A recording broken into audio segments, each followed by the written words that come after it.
Imagine the darkest night you have ever seen. There is no moon. The stars are blocked by a heavy, suffocating blanket of clouds. You are in the middle of the Pacific Ocean, hundreds of miles from safety. The water is black, cold, and endless. Beneath the surface, sitting in a pressurized steel tube, you are hunting. But you don't know what you are hunting yet. You are just waiting for a shadow, a ripple, anything that suggests the enemy is out there. Now, look up. Above the waves, something massive is moving. It is a shape so large that it defies logic. It is a floating island of steel, a fortress that weighs nearly 70,000 tons. It pushes through the water with a terrifying silence, a ghost ship born from desperation and secrecy. This is the story of a chance encounter between a lone wolf and a titan. It is the story of the single largest warship ever sunk by a submarine. This is the story of the Shinano. To understand the sheer magnitude of this event, we have to go back. We have to understand what was happening in the world in November 1944. The war in the Pacific was turning. The Empire of Japan, once an unstoppable force sweeping across Asia, was bleeding. They were losing islands. They were losing pilots. And most critically, they were losing their aircraft carriers. The American Navy was closing in, a tightening noose around the Japanese home islands. Japan needed a miracle. They needed a weapon so powerful, so resilient, that it could turn the tide of the war, or at least delay the inevitable invasion. They looked to the shipyards of Yokosuka. Inside a massive, dry-docked cavern, hidden behind high walls and heavy censorship, lay the hull of a monster. Originally, this ship was not meant to be an aircraft carrier. It was born from the same DNA as the legendary Yamato and Musashi. It was designed to be the third battleship in that class, the most powerful battleships ever built. It was designed to take hits that would shatter lesser vessels. It had armor plating thick enough to stop a freight train, but by 1944, battleships were becoming obsolete. The age of the big gun was over. The age of the airplane had arrived. So, the engineers made a desperate choice. They would take this massive battleship hull and convert it. They would strip away the heavy turrets and replace them with a flight deck. But not just any flight deck. This deck was paved with concrete and steel, designed to withstand the impact of 1,000-pound bombs. It wasn't just a ship, it was an unsinkable mobile airfield. They named it Shinano, after an ancient Japanese province. The secrecy surrounding the Shinano was absolute. The shipyard workers were confined to the compound. If you worked on the Shinano, you didn't go home, you didn't write letters. You existed only to build the ship. A tall fence was erected around the dry dock so that not even the people in the nearby hills could see what was being built. The penalty for speaking about the project was death. They were building a ghost, but building a ghost takes time, and time was the one thing Japan did not have. By late 1944, the American bombers were getting closer. The B-29 superfortresses were beginning their raids on the Japanese mainland. The naval command in Tokyo panicked. If the Shinano remained in the shipyard at Yokosuka, it was a sitting duck. It was a massive, stationary target, just waiting to be obliterated from the sky before it ever touched the water.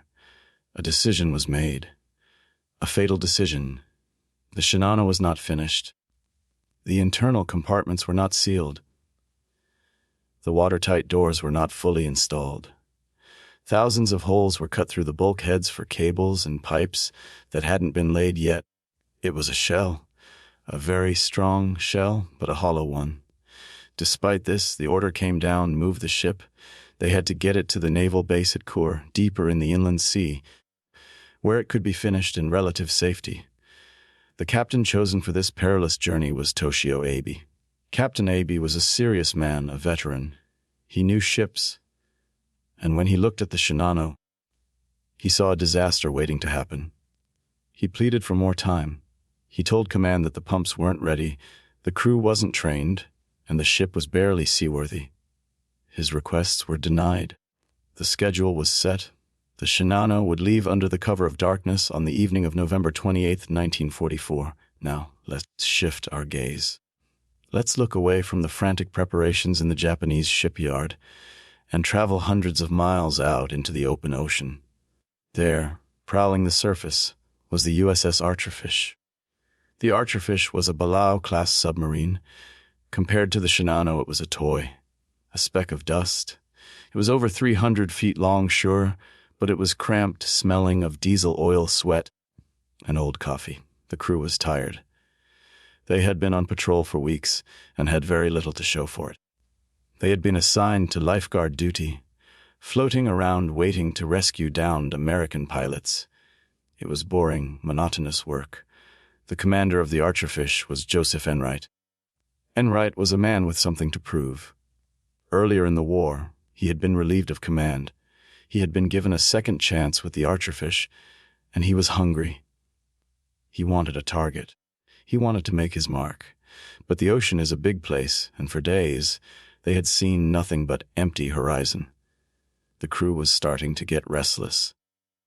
There is a specific kind of tension that builds up in a submarine when nothing happens. You check the gauges, you clean your weapon, you eat the same food, and you wait. You wait for a sound on the sonar or a shape in the periscope. But mostly, you just wait. On the night of November 28, the Archerfish was patrolling off the coast of Honshu.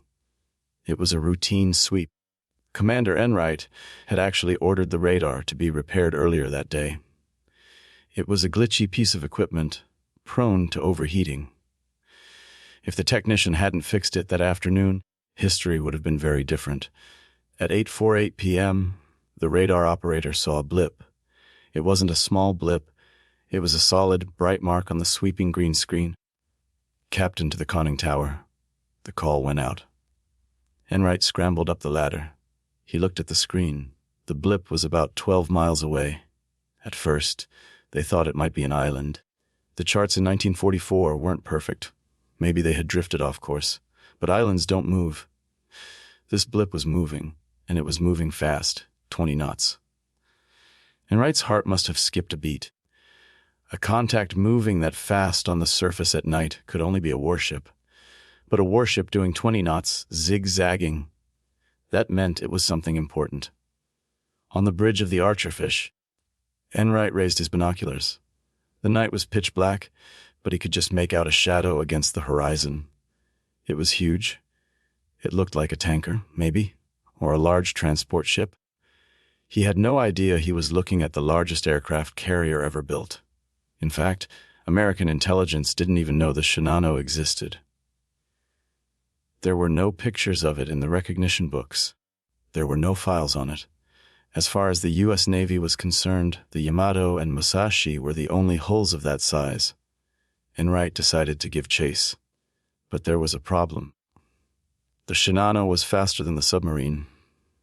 On the surface, the Archerfish could do maybe 18 or 19 knots if they pushed the engines to the breaking point. The target ahead of them was cruising at 20. It was a math problem. If the Japanese ship kept going straight, the Archerfish would never catch it. Enright would be left behind. Watching the prize disappear into the darkness, he had to hope for a mistake. He had to hope the Japanese captain would make a turn. Back on the Shinano, Captain Abe was nervous. He wasn't alone. He had 3 destroyers escorting him. But his ship was helpless. He had no planes on board. The guns weren't fully calibrated. And the crew was a mix of sailors and shipyard workers who didn't know the ship. Then the reports came in. The Shinano's radar had picked up a signal. A submarine. Captain Abe faced a dilemma. The signal was faint. He couldn't tell if it was one submarine or a dozen. American submarines often hunted in wolf packs, groups of 3 or 4 coordinated killers. If he slowed down to fight, he might be swarmed. If he turned away, he might run right into a trap. He made a choice. He ordered his destroyers not to attack. He believed that if the destroyers left his side to hunt the sub, the Shinano would be left exposed to other attackers he couldn't see. He decided to outrun the threat. He ordered the massive ship to zigzag, to change course every few minutes to throw off any torpedoes. But this zigzagging was exactly what Commander Enright needed. Every time the Shinano turned, it lost a little bit of speed. Every time it jagged left or right, the Archerfish, moving in a straight line, cut the distance. It was a slow motion pursuit played out over hours. Imagine the atmosphere in the submarine. The engines are screaming, pushed to their absolute limit. The heat in the engine room is unbearable. The whole boat is vibrating. Enright is on the bridge, soaked in spray, eyes locked on the horizon. He is plotting the course, doing the geometry in his head. He realizes the target is much bigger than a tanker. As they get closer, the silhouette changes. It's flat-topped. It looks like an aircraft carrier, but it's too big to be a regular carrier. Enright looks at his recognition manual. It looks a bit like the Shokaku-class, but bigger. He tells his officers, "If that's a carrier, it's the biggest damn carrier I've ever seen." For 6 hours, the chase continued. 6 hours of cat and mouse. The Archerfish was burning fuel at an alarming rate. They were pushing the diesels so hard they risked blowing a gasket.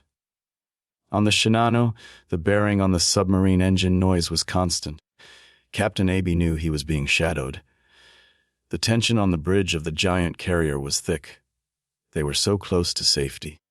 Just another few hours, and they would be under the protection of land-based aircraft. They just had to survive the night. But fatigue was setting in. The zigzag pattern was becoming predictable. And then a stroke of luck, or perhaps a stroke of destiny. The main bearing in one of the Shinano's propeller shafts overheated. The massive ship shuddered. They had to slow down. The speed dropped from 20 knots to 18, then to 17. On the Archerfish, Enright saw the gap closing. The target was slowing down. This was it. This was the moment. The predator had caught up to the prey. Enright cleared the bridge. "Battle stations, torpedo," he ordered. The alarm clanged through the boat. Men scrambled to their positions. The joke stopped. The fatigue vanished. This was what they trained for. They were now on a collision course. Enright maneuvered the sub ahead of the massive target.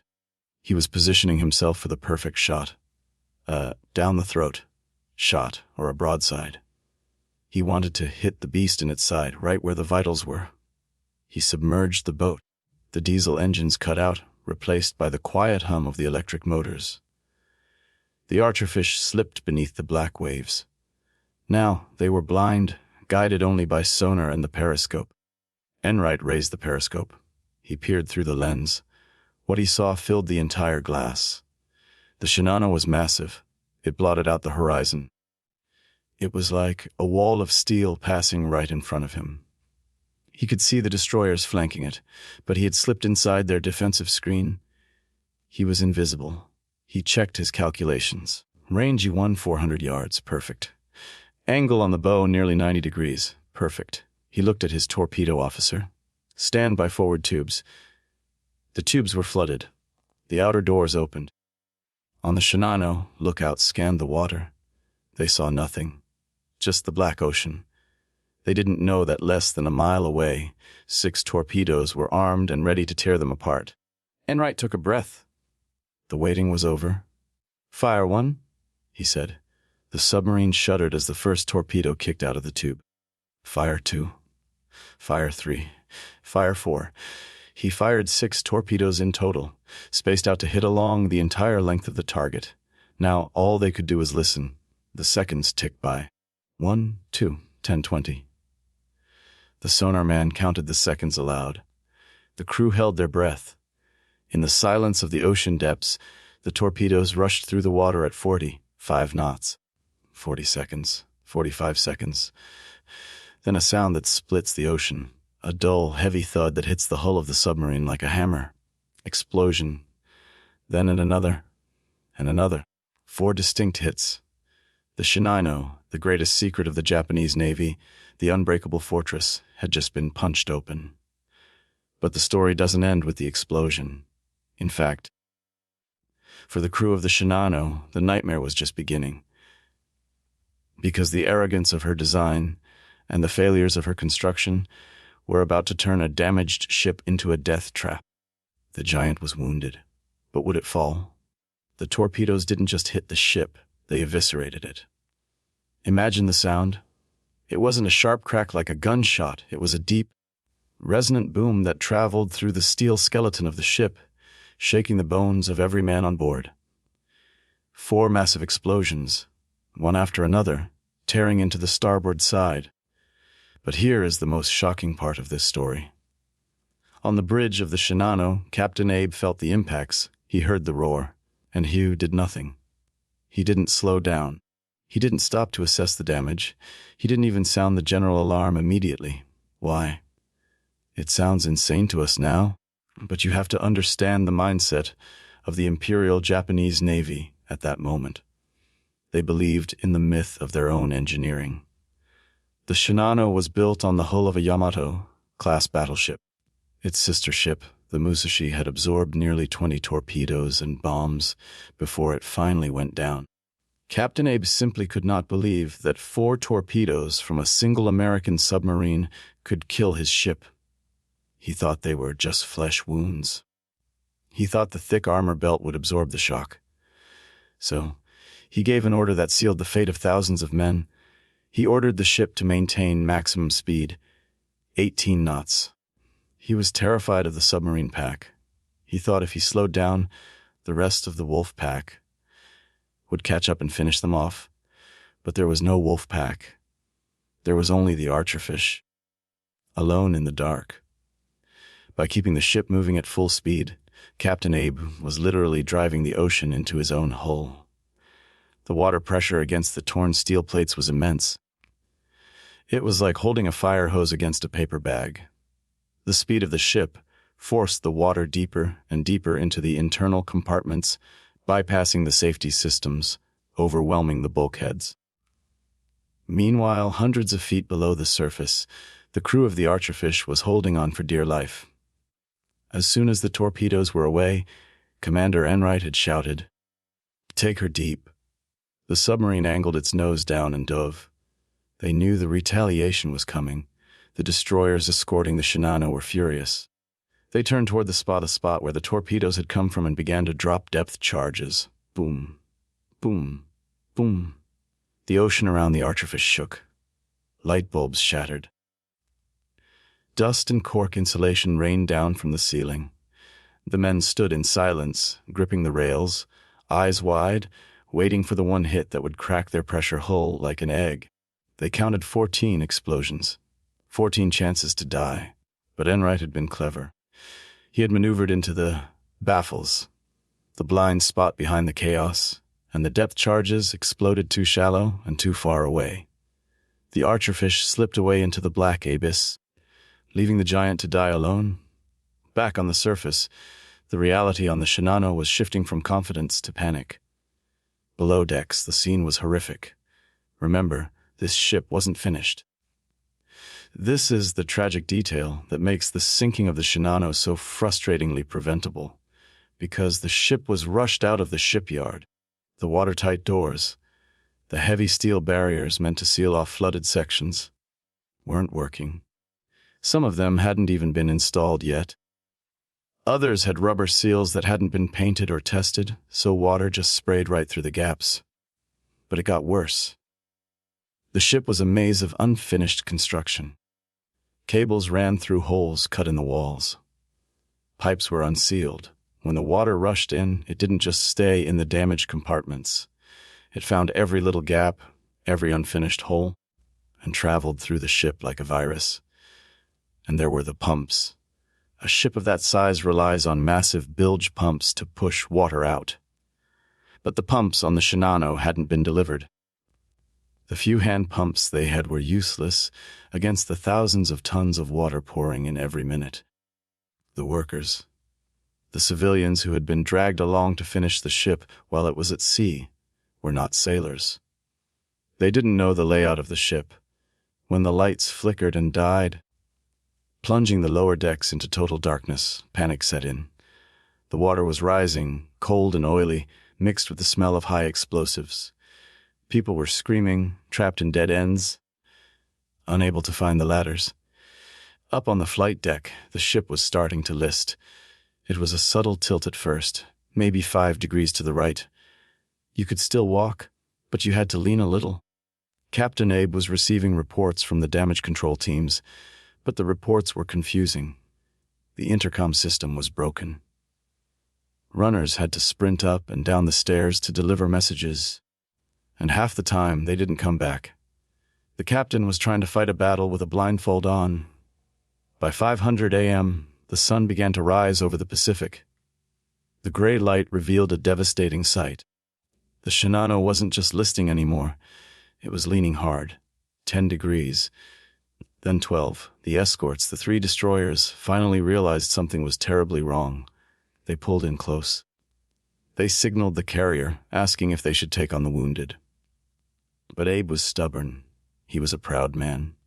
He signaled back that he was still in control. He ordered the destroyers to tow him. Imagine the absurdity of it.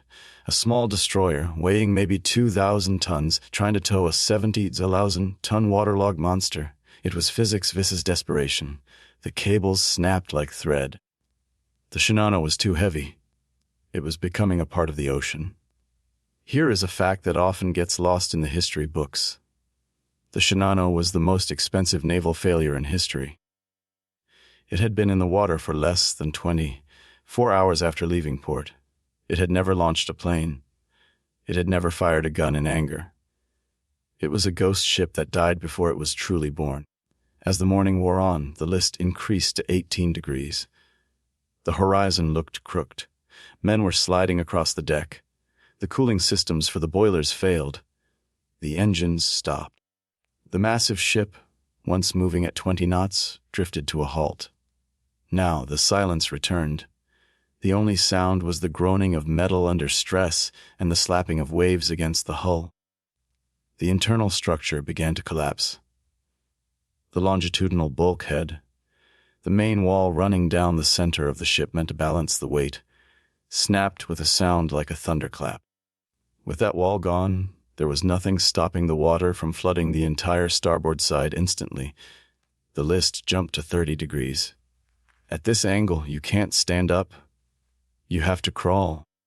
The lower hangar deck touched the water. The ocean began to pour into the elevator shafts, cascading down into the bowels of the ship like a waterfall. The shipyard workers, the ones who had built this beast, watched in horror as their creation turned against them. They had no life jackets. There weren't enough to go around. The Navy sailors had them, but the civilians were left to fend for themselves. This created a terrible friction on the deck. A silent war between the military men and the workers as the end approached. Captain Abe finally realized the game was up. He looked at the portrait of the Emperor hanging on the bridge. He ordered it to be wrapped in cloth and transferred to one of the destroyers. This was the most important protocol in the Japanese Navy. Saving the Emperor's image was more critical than saving the crew. Once the portrait was safe, Abe looked at his officers. He knew what he had to do. In the tradition of the Imperial Navy, a captain does not leave his ship. If the ship dies, the captain dies. It was the samurai code Bushido, carried into the industrial age. He ordered the crew to abandon ship. "Abandon ship? Abandon ship?" The cry went out, but it was too late for an orderly evacuation. The ship was rolling over. The massive flight deck, as wide as a city block, was becoming a vertical wall. Men were clinging to the railings, looking down into the churning water 50 feet below. Some jumped. Some were thrown off. Others were sucked back into the ventilation shafts by the rushing air as the ship inhaled the ocean. The Archerfish was gone, miles away, its crew celebrating a successful attack, unaware they had just killed the king of the sea. They were already radioing Pearl Harbor, claiming they sank a carrier. But back at base, the analysts were skeptical. A carrier. In that area, impossible, they said. There are no carriers there. Commander Enright would spend weeks arguing with Navy intelligence, trying to prove what he saw. He had sketched the target. He described it perfectly. But until the war ended and the U.S. got hold of the Japanese records, no one believed him. They didn't believe a ship that big could exist, let alone be sunk by a single submarine in one night. Back at the scene, the Shinano was in its death throes. The stern dipped under. The bow rose into the air, exposing the massive bulbous nose and the giant propellers still dripping with oil. It hung there for a moment, a tombstone of steel against the gray sky. Then, with a terrifying slide, it slipped backward. The suction was incredible. It pulled everything down with it, crates, boats, and men. The ocean boiled white, then turned red, then slowly returned to black. But the story doesn't end with the ship disappearing. The climax of this tragedy isn't the sinking itself. It's what happened in the freezing water in the hours that followed. Because for the survivors floating in the oil, slicked waves, the real battle for survival had just begun. And for Captain Abe, standing on the bridge as the water rose to meet him, there was one final, haunting thought. The giant was gone, but the cost of its death was about to be tallied. The ocean does not bargain. It does not care about rank or medals or the strategic importance of a ship. When the Shinano finally slipped beneath the surface at 10:57 in the morning, nearly 7 hours after the first torpedo hit, it created a vortex of terrifying power. Picture a whirlpool the size of a city block. As 70,000 tons of steel plummeted toward the bottom of the Pacific, it dragged the ocean down with it. The men who had jumped too late, the men who were too close to the hull, didn't stand a chance. They were grabbed by invisible hands of water and pulled into the dark.